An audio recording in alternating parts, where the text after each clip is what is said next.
كل اليوم أنا أدور. أنا شفت واحد يصور جوجل عن المسجد. هذا المسجد الظاهر ليبيا والشارقة هم اللي بنوه ب 2003، بس خلونا نتأكد.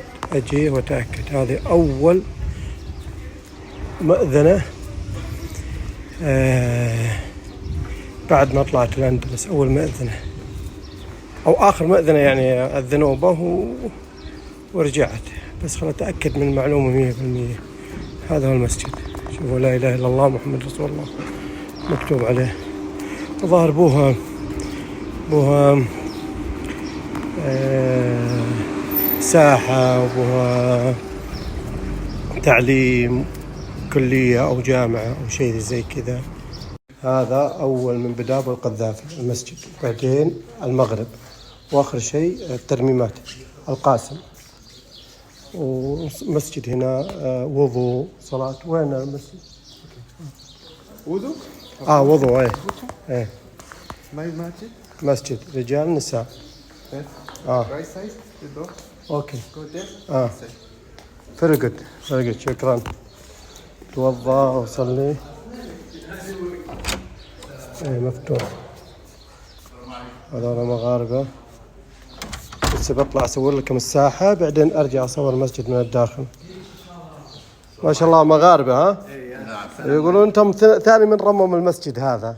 أول من رمم، أنا سألت الرجال هذا يقول أول من رمموا القذافي، بعدين المغرب، بعدين القاسم حق الإمارات الشارقة. ثلاثة رمموا المسجد هذا. الحمد لله الحمد لله. ما أعتقد أنه المسجد الوحيد بقرناطة. هذا. السلام عليكم. وعليكم السلام ورحمة الله. I will go to have a coffee and I will come back. When I come back, I'm sure you know where this is going. Okay, sounds good.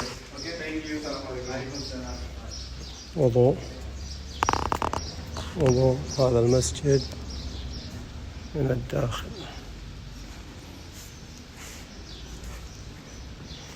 ندخل نصلي بس قبل ما نتوضأ. نازل توضأ ونصلي لنا ركعتين، نشكر الله على العفو والعافية. ندخل نصلي. بسم الله الرحمن الرحيم. ما شاء الله.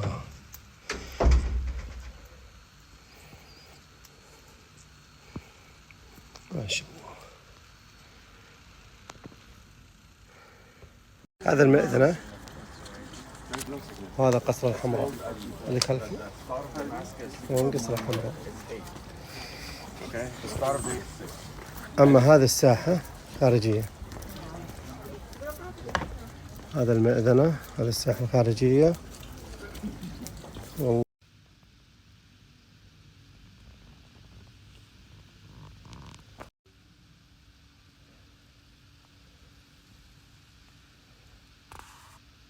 أنا الحين بساحة الساحة الخارجية. هذا قصر الحمراء، هو مقابل قصر الحمراء بالضبط. تشوفون هذه الساحة خارجية.